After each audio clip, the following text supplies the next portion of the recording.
É muito comum que a gente escute que o professor tem que ser reflexivo, tem que ser crítico, que é importante um professor reflexivo, capaz de formar alunos reflexivos, mas pouco se ouve sobre o que de fato é ser reflexivo. E eu acho importante a gente pensar sobre isso. Bem, eu sou Marlon, eu sou o seu professor, e é sobre isso que a gente vai discutir hoje. Nada mais justo que começar a análise de um conceito professor reflexivo a partir da sua história, a partir da historicização desse conceito.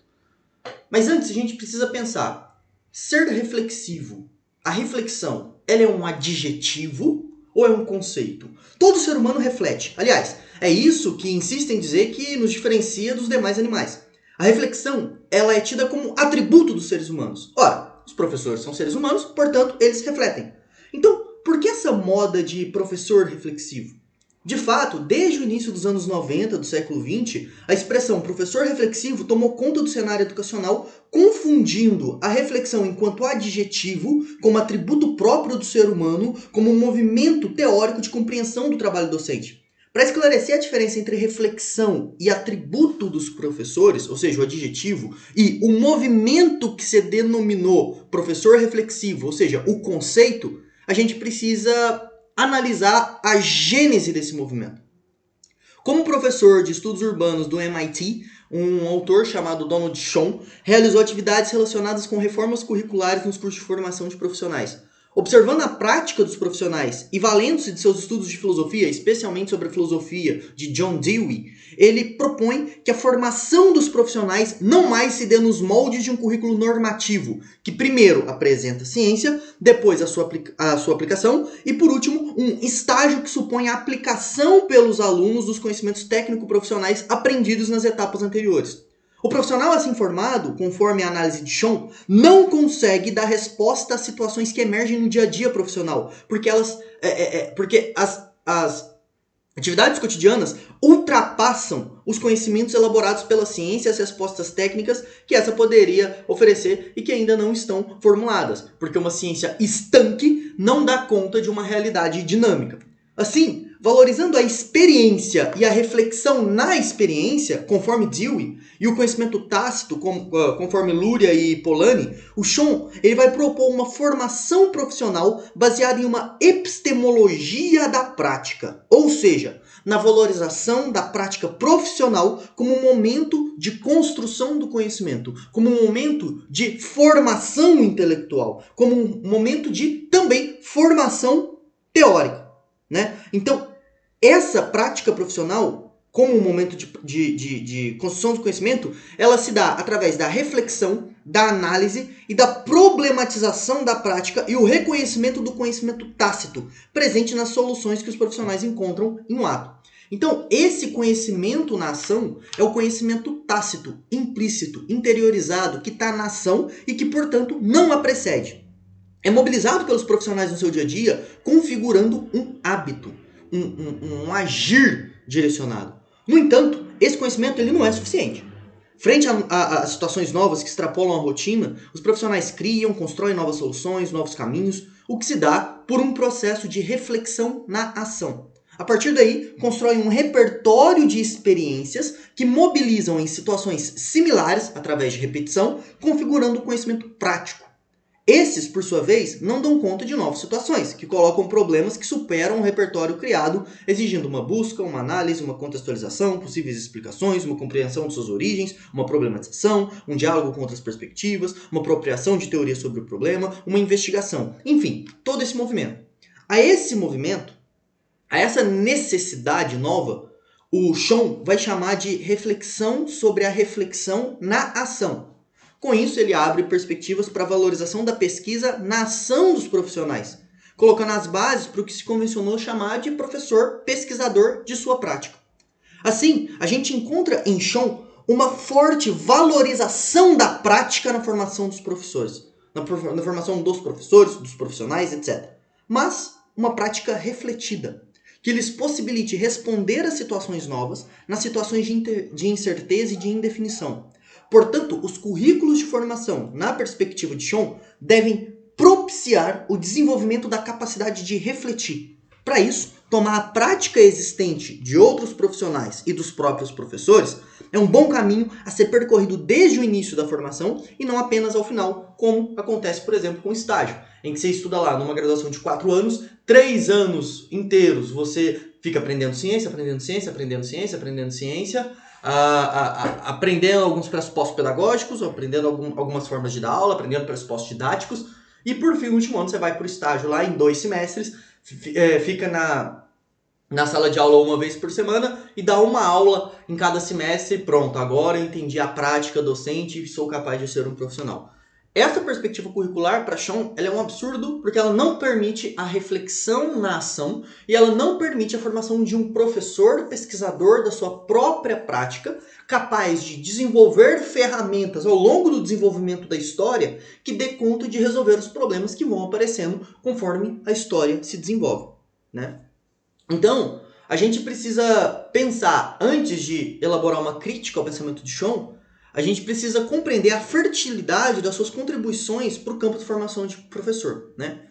As ideias dele foi rapidamente apropriada e ampliada em diferentes países, além do próprio Estados Unidos, num contexto de reforma curriculares, nas quais se questionava a formação de professores numa perspectiva simplesmente técnica, e a necessidade de se formar profissionais capazes de ensinar em situações singulares, instáveis, incertas, carregadas de conflitos e de dilemas, que caracteriza o ensino como prática social em contextos historicamente situados. Por outro lado, também se indagava sobre o papel dos professores nessas reformas curriculares. Será que os professores seriam simplesmente executores das decisões tomadas em outras instâncias? Por profissionais, por exemplo, da administração educacional, da gestão escolar? Será que o professor seria simplesmente o executor? Pesquisas, nesse momento, já vinham apontando a importância da participação dos professores e da incorporação das ideias dos professores, seus conhecimentos, suas representações, na elaboração das propostas que seriam implantadas. O reconhecimento desses como sujeitos participantes das propostas a ser constituída, em requisito imprescindível no sucesso da implementação de mudanças, era um ponto que já vinha sido discutido. É impossível uma mudança com qualidade, com efetividade, se a gente destaca do processo de construção de propostas de mudanças aqueles que agem diretamente sobre o cotidiano, que são os próprios professores. E aí acaba que o conceito de professor reflexivo apontava possibilidades para essa direção, para esse sentido de inserir o professor nas tomadas de decisão. A ampliação e a análise crítica das ideias de Sean, e a partir delas, acabaram favorecendo um amplo campo de pesquisa sobre a série de temas pertinentes e decorrentes para a área de formação de professores. Temas, inclusive, que estavam ausentes no pensamento de Sean e nas preocupações do próprio Sean, né? Uma das primeiras questões tematizadas dizia respeito aos currículos necessários para a formação de professores reflexivos e pesquisadores, ao local dessa formação e, sobretudo, as condições de exercício de uma prática profissional reflexiva na escola. Como é que eu consigo fazer uma prática reflexiva, ser reflexivo, quando eu sou bombardeado pelo contexto social, político e econômico que a gente vive e a gente tem que trabalhar em 3 turnos para conseguir sobreviver, né? E aí pega 1 milhão de trabalhos para corrigir em casa e acaba que o trabalho nunca termina quando termina o expediente. Essa é uma questão importante. Né?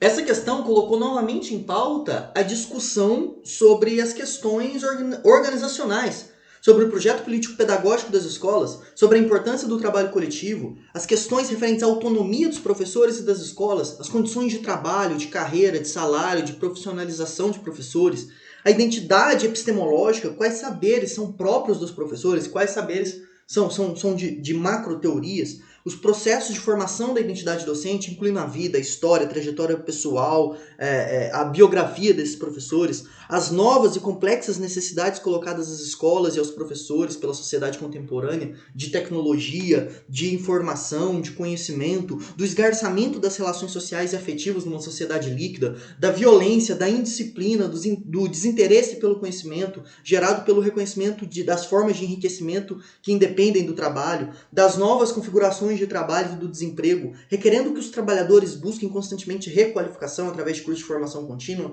etc. e tal, curso técnico, a depauperização dos cursos de longa duração, enfim, tudo isso tem que ser colocado em pauta.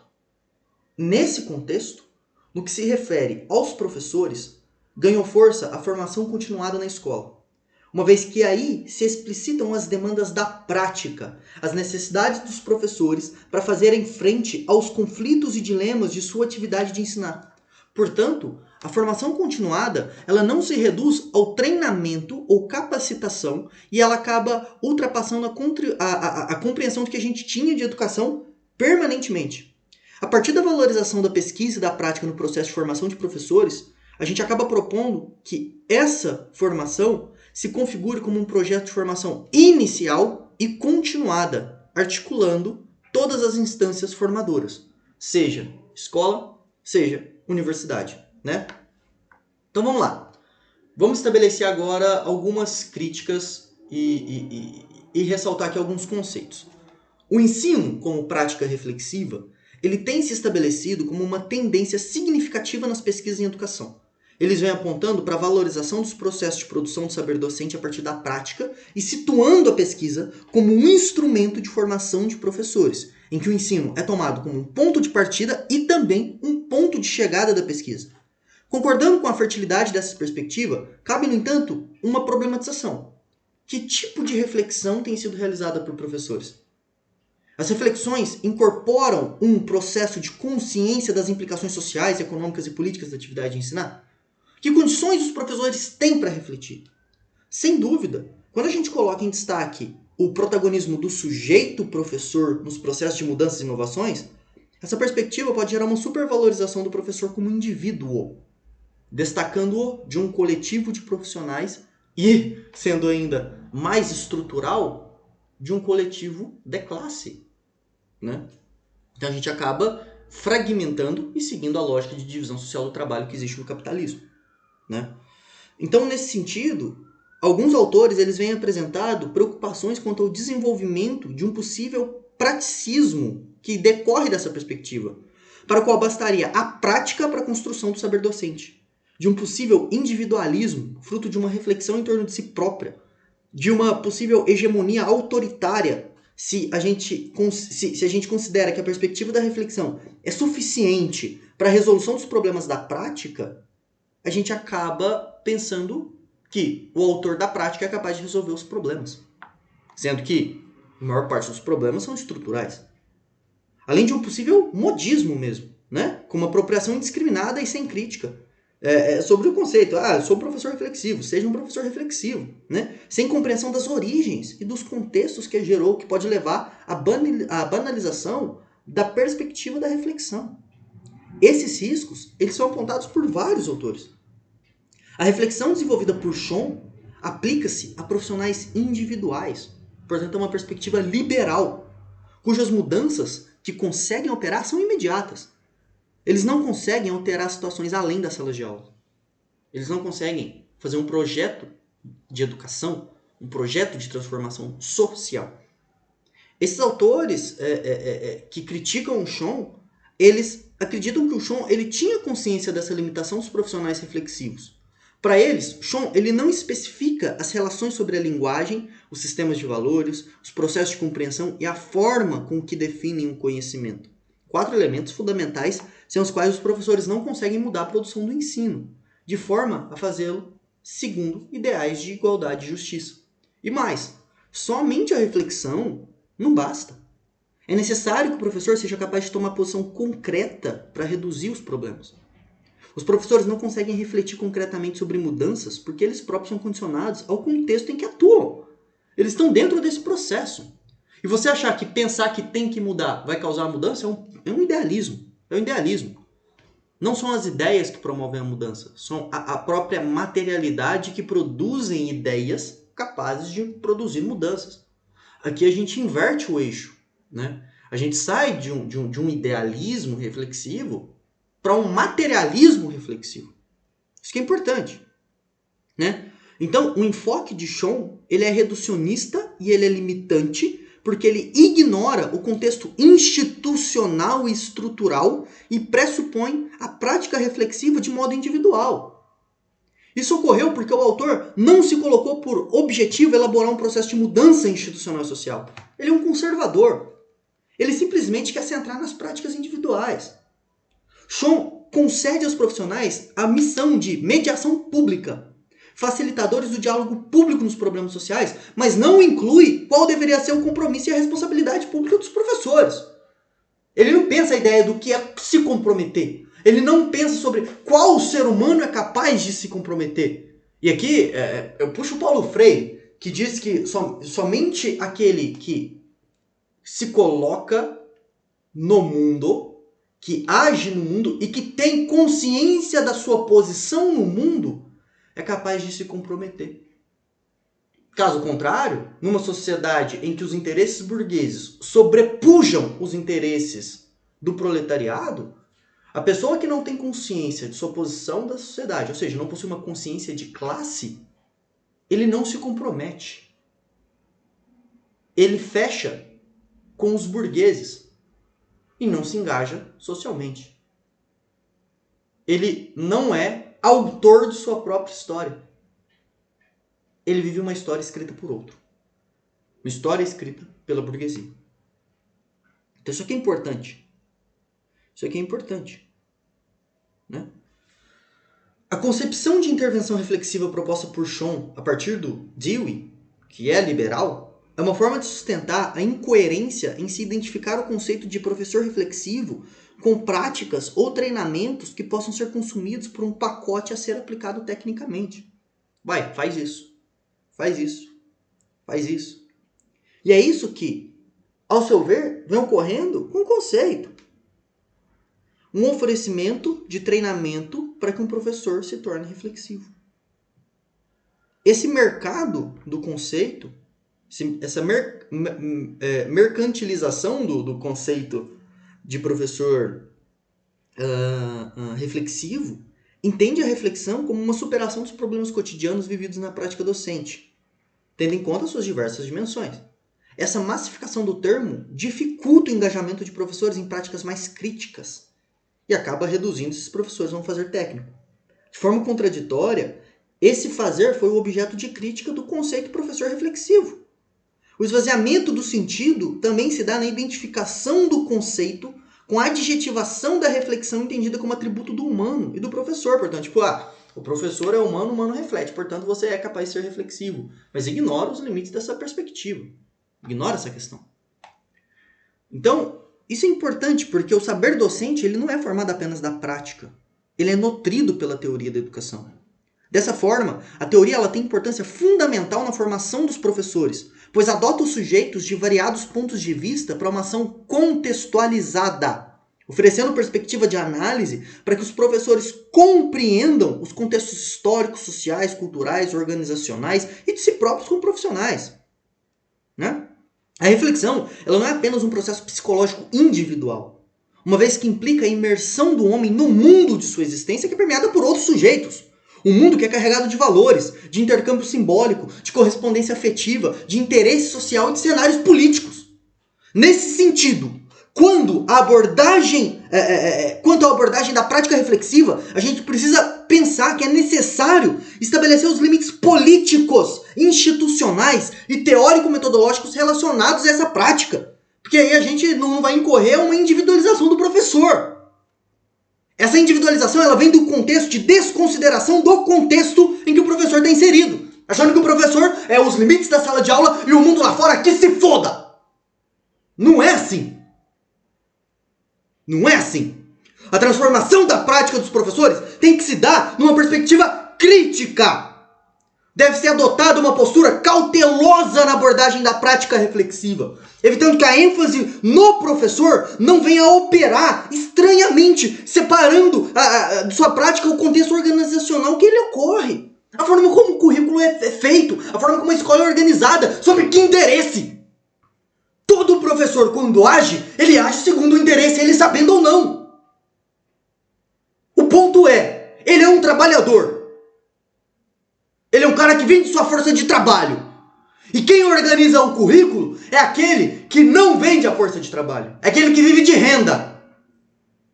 E os interesses empregados por um professor que não reflete num contexto social criticamente, as práticas pedagógicas desse professor vão ser legitimadoras e voltadas para a manutenção dos interesses que não é dele. dos interesses de uma história que não é escrita por ele. Por ele, digo enquanto classe.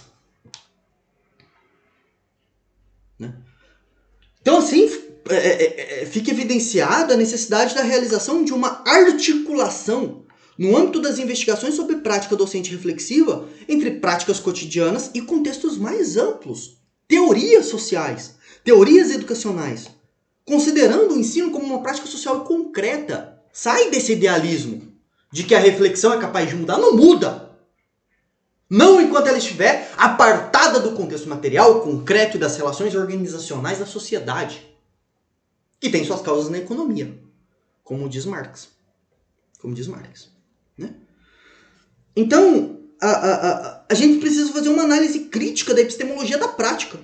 O que significa essa prática reflexiva? Né? E aí, é importante, não existe nessa perspectiva de Schoen uma crítica ao contexto social que se dá à ação educativa. A gente reduz a investigação sobre a prática aos problemas pedagógicos que geram ações particulares em aula. Ah, aquele aluno é bagunceiro, aquele aluno não entende matemática, aquele aluno não sabe o que é complexo de Golgi. Mas ele não entende que aquele aluno é bagunceiro porque vive numa condição de existência subhumana. Que aquele maluco não entende o que é complexo de Golgi porque sua preocupação é se vai ter comida depois. Ou porque ele está pensando no lanche que vai acontecer ali daqui a 2 horários, é o recreio e é o único momento que ele vai ter comida. Ele está preocupado com aquilo. O complexo de Golgi é que se foda. O complexo de Golgi não enche a barriga de ninguém. Ideia para a cabeça nunca vai matar fome de ninguém. E aí? Como é que um professor reflexivo resolve esses problemas? Sem ao menos considerá-los, sem ao menos reconhecê-los. Como é que funciona isso? Como é que isso é possível? Hein? Não dá. Não dá, mano. A centralidade na aula como lugar de experimentação e de investigação e no professor como que se dedica individualmente à reflexão e à melhoria dos problemas é uma perspectiva restrita. Porque ela desconsidera a influência da realidade social sobre ações e pensamentos e sobre o conhecimento como produto de contexto histórico, social e econômico. Nesse sentido, há que se aceitar a afirmação de um teórico chamado Giraud de que a mera reflexão sobre o trabalho docente de sala de aula é insuficiente para uma compreensão teórica dos elementos que condicionam a prática profissional. Né? Uma coisa é identificar o lugar onde o professor realiza sua função. Outra é reduzir o problema a esse lugar.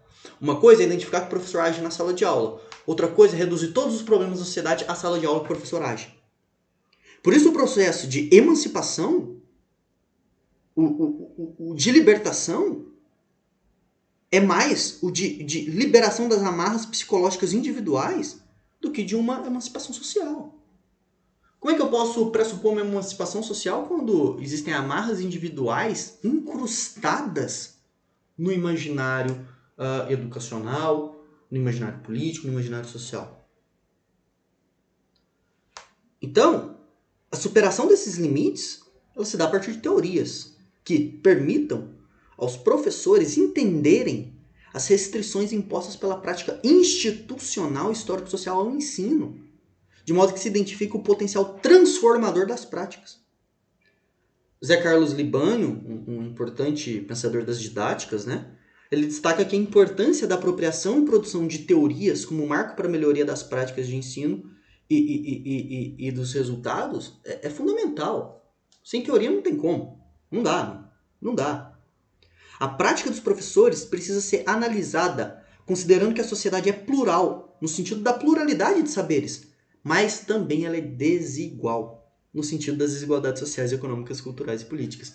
É uma sociedade plural, diversa, tem bastante tipo de tendência teórica, mas ao mesmo tempo ela é desigual pra caralho e algumas pessoas não têm sequer a condição de compreender qual a concepção teórica que lhe favorece enquanto classe social, enquanto grupo social, enquanto um coletivo de pensamento. Aí fica foda, né? Então é importante apontar o caráter transitório e contingente da prática dos professores e da necessidade de transformação numa perspectiva crítica, né? Não adianta a gente reduzir o problema à sala de aula, porque não é lá que está o problema. Lá está a expressão de um problema que vem de um contexto muito maior, né? Então, ao colocar o papel da teoria como uma possibilidade para a superação desse praticismo advindo de Chon, ou seja, da crítica coletiva e ampliada para além dos contextos de aula e da instituição escolar, incluindo as esferas sociais mais amplas, e ao evidenciar o significado político da atividade docente, a gente precisa entender que a prática docente, ela está pautada em teorias. Quando a gente traz a teoria para a centralidade, quando a gente traz a teoria para jogo, a gente precisa entender que é importante fazer uma crítica a essa ideia de professor reflexivo e pesquisador da prática. Tudo bem, esses conceitos, eles são férteis. Eles apontam a ideia de que o professor tem que participar da decisão política, ele coloca o professor como um determinado protagonista, ele coloca que a reflexão é importante, porque a gente precisa pensar para resolver problemas, mas a gente precisa fazer uma crítica quando essa ideia se limita à sala de aula. Esse movimento, que coloca a direção de sentido da atuação docente numa perspectiva emancipatória e de diminuição das desigualdades sociais, através de um processo de escolarização, é interessante, porque impede uma apropriação generalizada e banalizada, e mesmo técnica, da perspectiva da reflexão. Então, o que a gente está fazendo aqui? A gente está reivindicando o direito pela reflexão sobre a reflexão. O que Chon e Dewey fizeram? Um favor à burguesia. Um favor à burguesia. E nós, enquanto marxistas, enquanto críticos, nós estamos reivindicando de volta o direito sobre o termo reflexão e colocando ele num contexto concreto e material. Né? Então isso é importante. Isso é importante. A gente precisa... outra coisa importante, né, que vai nesse sentido, é a ideia das competências, né? Presente no novo ensino médio, presente na Base Nacional Curricular Comum, que os alunos têm que dominar competências. E essas competências que eles têm que dominar é simplesmente uma tecnização do trabalho dos professores, da formação do professor e mais ainda, do que esses alunos vão ser. Né? Então isso é importante. Então a gente precisa fazer um caminho da reflexão individual à reflexão coletiva. E aí, para compreender esse movimento, esse processo de passar da reflexão individual para a reflexão coletiva, duas questões são fundamentais. Primeiro, o que se entende por teoria, né? E seu papel na reflexão, o que é teoria e qual é o papel da teoria na reflexão, e a compreensão de que a reflexão é necessariamente um processo coletivo. Então vamos dar duas ou três palavrinhas sobre isso. Então vamos lá, a questão da teoria na reflexão, né? Nós estamos propondo uma epistemologia da prática. O que isso significa?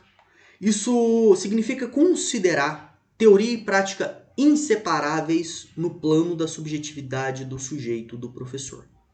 Por quê? Porque sempre existe um diálogo, um contato entre o conhecimento pessoal e a ação desse sujeito.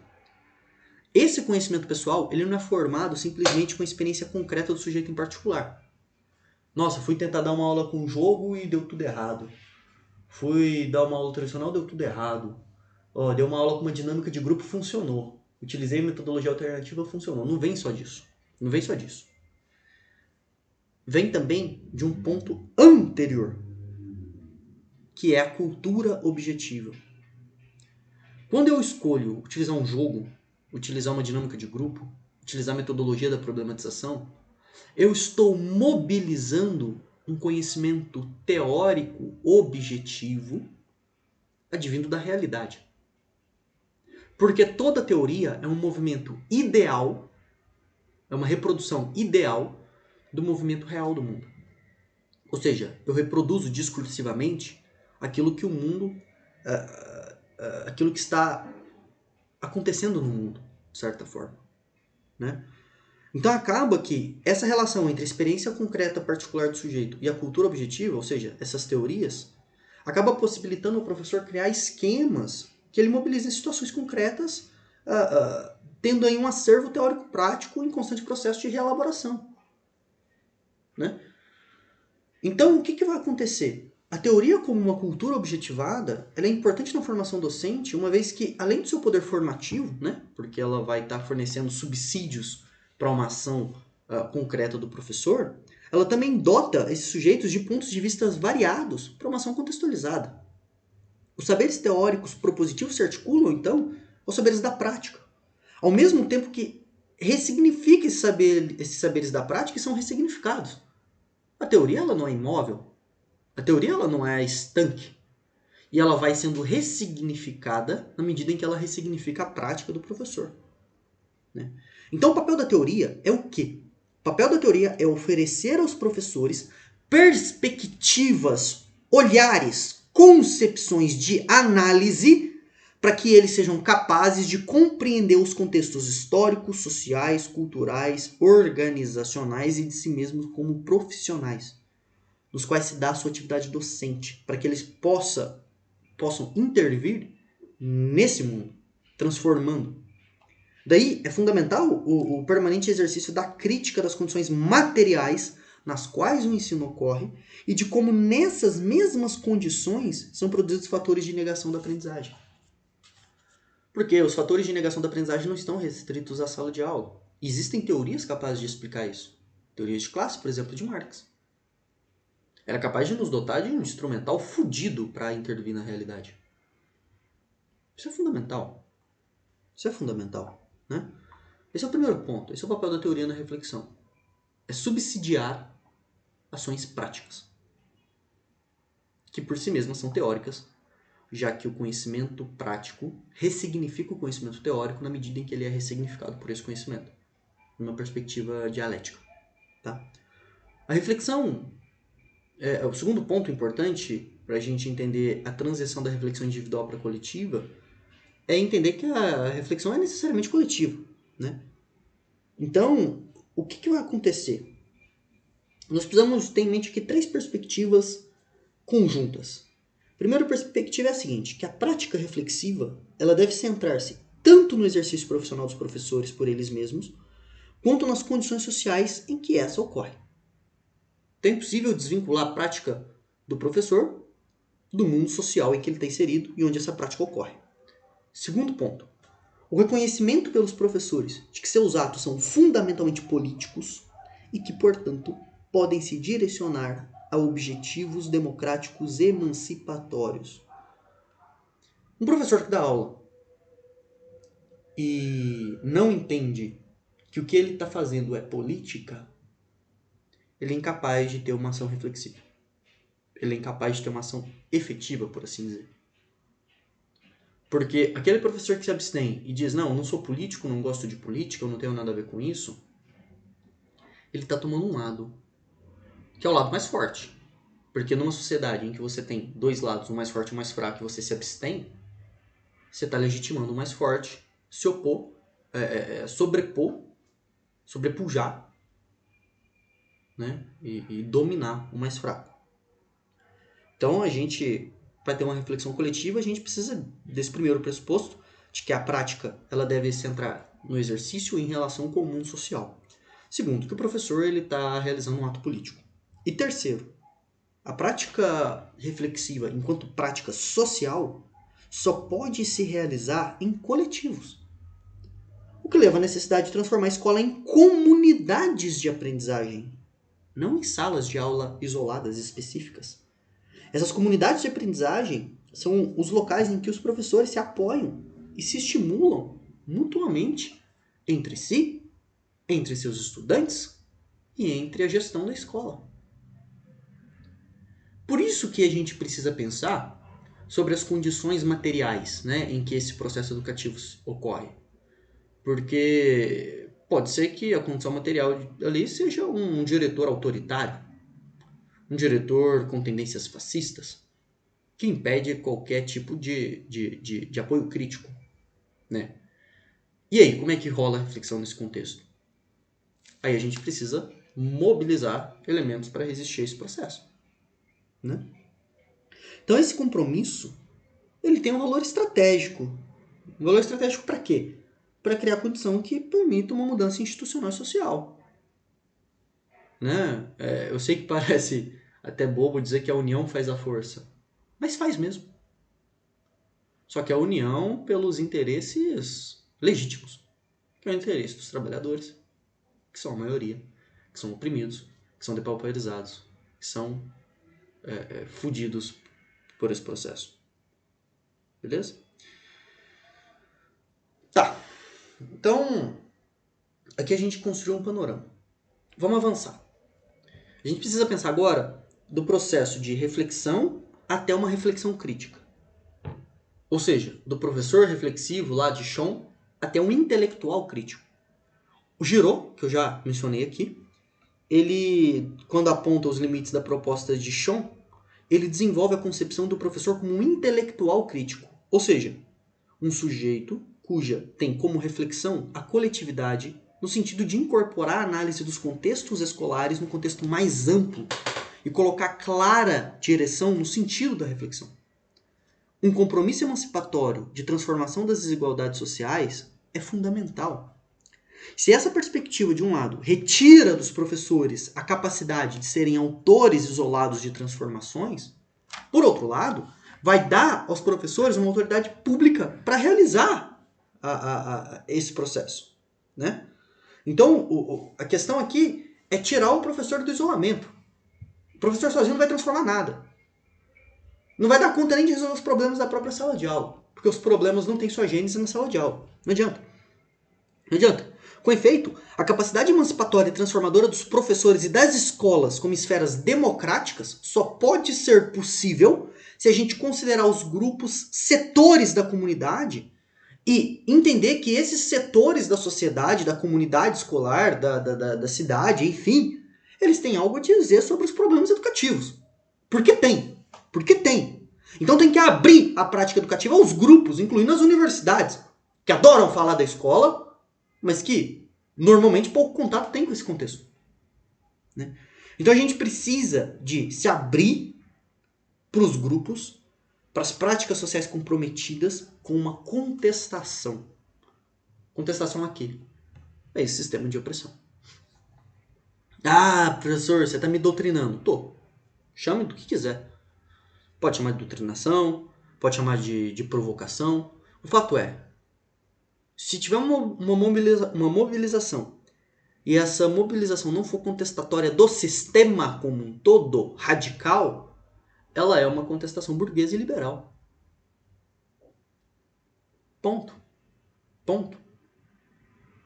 Tá? Então, acaba que o conteúdo da tarefa docente é esse. É esse. É esse. Mas a pergunta que a gente tem que dizer é como? Beleza. Como que a gente pode realizar a transição de técnico reprodutor ou até um indivíduo reflexivo, ou um reflexivo individualmente, para intelectual crítico transformador? Daí, a gente abre a perspectiva de pautar inúmeros temas sobre o trabalho docente, as organizações escolares e os sistemas de ensino de formação inicial continuada de professores. É nesse contexto que temas como gestão, tempo de ensinar, currículo, projeto político-pedagógico, trabalho coletivo, identidade do professor, autonomia relativa, vai sendo colocado em pauta. Né? Então, prosseguindo a análise. Existe um risco de tudo isso que eu estou discutindo aqui não passe de um discurso. Né? Não passe do nível do discurso. Isso pode acontecer. Por quê? Porque a gente está num processo de disputa ideológica e que os discursos são poderosos. Deem uma olhada no que aconteceu na eleição. Né? Na eleição, a disputa discursiva foi uma guerra sangrenta, utilizando de tudo quanto é artimanha, mentiras, acusações, falácias. Tá. Então o que a gente precisa fazer para que esse discurso essa proposta ela se torne real? É articulá-la ao contexto fundamental e material das escolas. A gente precisa entender o quê? Que a escola não é homogênea e os professores não são passivos. O professor pode se negar a essa perspectiva. A escola pode não oferecer abertura para isso, materialmente. Né? Por isso, é necessário analisar como a gente pode manejar o processo de interação entre os interesses e os valores e os conflitos que a escola representa. Para melhor entender que possibilidade de reflexão crítica eu posso ter nesse contexto escolar. Por um lado, as finalidades educativas apresentam um discurso de preparar para a vida adulta com capacidade crítica uma sociedade plural. Por outro, o trabalho docente e a vida da escola se estruturam para negar essas finalidades. É uma contradição que a gente tem que lidar. E é nesse paradoxo que os professores, para resistir às pressões do contexto social e institucional exercem sobre eles, eles acabam reduzindo suas preocupações, suas perspectivas de análise aos problemas internos da aula. Essa é uma saída. Do sentido, tipo, eu estou fazendo minha parte. Eu estou salvando 2 ou 3 alunos. Isso aí já é mais do que eu poderia fazer a vida inteira. Essa perspectiva é uma fuga. Vem de um contexto em que tem uma opressão e uma contradição tão forte que a gente precisa se abraçar aquilo que é possível. Né? Então a gente acaba reduzindo as nossas preocupações às análises dos problemas dentro da sala de aula. Mas é nesse momento que a gente precisa resistir. Né? A compreensão dos fatores sociais e institucionais que condicionam a prática educativa e a emancipação das formas de dominação que afetam nosso pensamento e nossa ação, elas não são espontâneas e nem se produzem naturalmente. São processos contínuos de descoberta, de transformação, de diferença da nossa prática cotidiana. Então, do ponto de vista de intelectuais, nós não podemos julgar o professor que se refugia a essa questão. A gente precisa partir desse processo, dessa condição material, de uma puta contradição que faz o professor se fechar para que a gente consiga realizar o trabalho junto com esse professor. E não de cima para baixo. No sentido de que nós adotamos a teoria, nós sabemos o que devemos fazer, você está fazendo tudo errado. Não é assim. Porque nas condições materiais e no pensamento desse professor que está introjetado os interesses burgueses, ele não acha que está fazendo errado. Ele acha que ele está fazendo o suficiente. Existe até uma ideia do realismo-capitalismo que é muito mais fácil a gente imaginar o fim do mundo, a humanidade em outro planeta, do que o fim do capitalismo. E o professor ele se atrela a isso. Né? E esse é o interesse burguês que freia a transformação. E aí a gente precisa entender como é que está se dando a formação dos professores no Brasil, como se deu, e por que essa ideia de um professor reflexivo, individual, como propõe Schön, se difundiu tão rapidamente no Brasil. Né? Existem 2 autores que discutem a ideia de um professor reflexivo numa perspectiva do Schön, né? Que são autores europeus, de Portugal, o Antônio Nóvoa e a professora Isabel Alarcón. E esses professores, eles trazem ideias sobre o professor reflexivo, mas no contexto da Europa, no contexto de Portugal.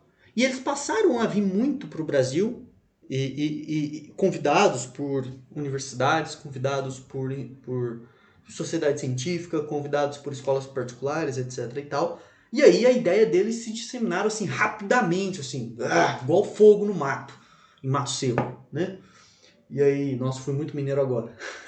Entreguei aqui a minha origem. E a pergunta que a gente faz é, por que as ideias do Schön a partir desses caras se difundiram tão rapidamente no Brasil? E a resposta é simples. Porque havia condição material para isso. Porque o contexto de formação de professores no Brasil estava organizado para receber esse tipo de proposta. Então, a gente precisa pensar sobre como estava se dando mesmo esse processo aqui no Brasil. Mas isso é uma conversa para um outro momento. Muito obrigado e até a próxima.